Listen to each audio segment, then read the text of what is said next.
So, finally, the meeting between Trump and Zelenskyy is over. Ukrainian President Volodymyr Zelenskyy met US President Donald Trump in Washington, D.C. This meeting proved disastrous for Ukraine. There was a heated debate between Zelenskyy and Trump, leading to an unprecedented situation. The atmosphere became so dramatic and tense that the joint press conference, which was supposed to be held after the Oval Office meeting, had to be cancelled.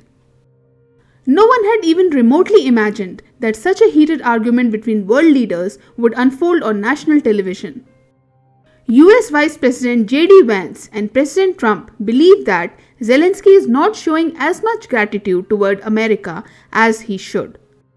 Both of them told Zelenskyy that he should be more thankful. Frustrated by the shift in US policy and Trump's inclination toward Russia, Zelenskyy responded, "How will you people understand Ukraine's position? How will you feel the threat of war when this nice ocean keeps you isolated and protected?" But later, you will also find out. This led to a heated exchange. Trump, in a stern voice, replied, "Don't tell us that, we will find out. You are in no position to say that. You are in a very bad situation. You have no leverage. You cannot win this war under any circumstances. You are playing with the lives of millions of people. You are gambling with World War III. Sitting in the Oval Office, you are insulting America." Zelenskyy continued to argue back, and the discussion escalated further. Heated arguments ensued, and the situation worsened. Ultimately, no agreement could be reached. Before meeting Trump, Zelenskyy met with US senators. He discussed military assistance and a minerals deal with them and also thanked America for its support. Overall, Zelenskyy's meeting with the senators was constructive. Everything was going smoothly until this point. The drama started later.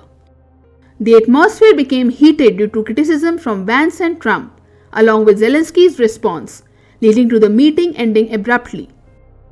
Without signing the agreement, Zelenskyy left the White House ahead of schedule. Later, Trump also criticized Zelenskyy on his social media platform, Truth Social, stating that Zelenskyy is not yet ready for peace. He added that whenever Zelenskyy is ready for peace in the future, he can return. Zelenskyy's trip turned out to be quite embarrassing.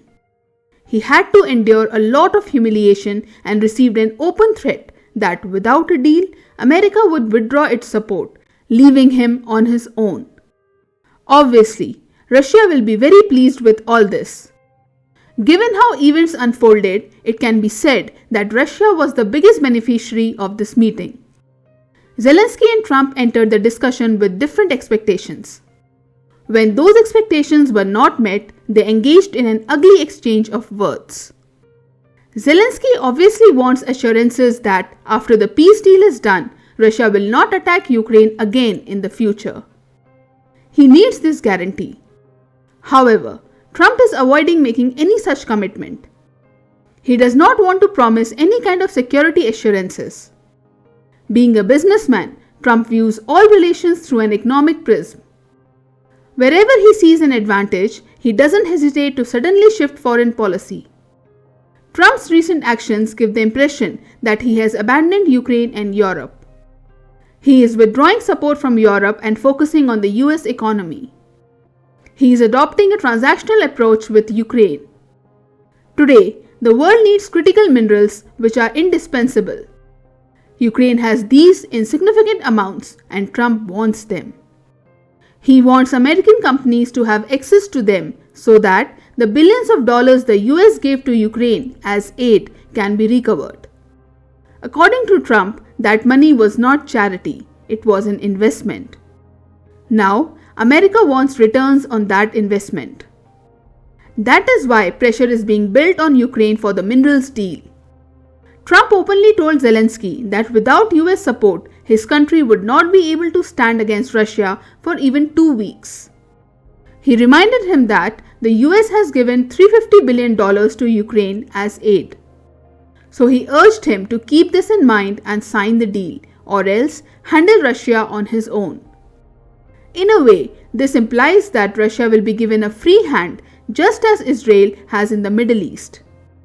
Ukraine understands that signing this exploitative deal would burden future generations with repaying the US loan. On top of that, the US is leaving Ukraine at the mercy of Europe without offering any security guarantees, despite knowing that Russia has already violated peace agreements in the past. Without US assurances, any peace deal would be extremely fragile. Ukraine is hoping for US backing, while Trump insists that this war is not America's problem, but Europe's, arguing that Europe should bear the security burden. Why should the US waste its resources? He implies. As a result, Ukraine does not want to sign such an unfair deal, while Trump is determined to secure it at all costs. This conflict of interest led to the clash in the Oval Office. When Zelenskyy was arguing with Trump, look at the reaction of this Ukrainian diplomat to understand how big a blunder it was. At a time when Ukraine is facing an existential threat, it cannot afford to offend the US. Ukraine knows very well that without US support, it cannot stand against Russia. At this moment, Ukraine has very limited bargaining power and will have to compromise. However, Zelenskyy is unwilling to do so. He does not want to compromise at all. Ukraine lacks the resources to sustain the fight. There is a shortage of manpower. In such a situation, US support is crucial. Moreover, the most basic rule for dealing with Trump is to remain respectful with him. Trump is someone who greatly rewards loyalists and definitely punishes those who oppose him. There is a specific way to handle him. This is why J.D. Vance and Elon Musk continue to praise Trump. They understand that even if you disagree, you must do so respectfully and avoid direct confrontation. One should not hurt Trump's ego. Zelenskyy should have considered this. The Ukraine war has been ongoing for 3 years, but due to Zelenskyy's inexperience in this meeting, the damage Ukraine suffered in just 10 minutes and will continue to suffer surpasses any single day of damage before. In a way, this Oval Office meeting has determined the future of the war. Zelenskyy has scored a self-goal, single-handedly giving Russia a huge advantage. After this major blunder, many European countries have openly come out in support of Ukraine. Several European leaders have expressed their support through tweets. Zelenskyy understands the importance of this backing at this critical time. With ties to the US strained, he is now urgently trying to gather as much support as possible. He is personally thanking each and every European leader because he knows that unconditional aid from the US has ended. There will be no free lunch under Trump. During this shouting match, Ukraine itself undermined its goal of securing US support. Trump called the meeting meaningful because Zelenskyy's behavior during it will allow him to more easily shift responsibility to Europe, reduce his military commitments, and justify his future actions. Russia is rejoicing at Zelenskyy's public humiliation. This will now make it easier for Russia to sideline Ukraine in peace talks with the US. European countries are under immense pressure. After losing US support, they know that they must now unify and confront Russia. Their vulnerability has increased significantly. Out of all these, the worst impact will be felt by the people of Ukraine. Now, they are beginning to understand that popularity does not necessarily equate to competence.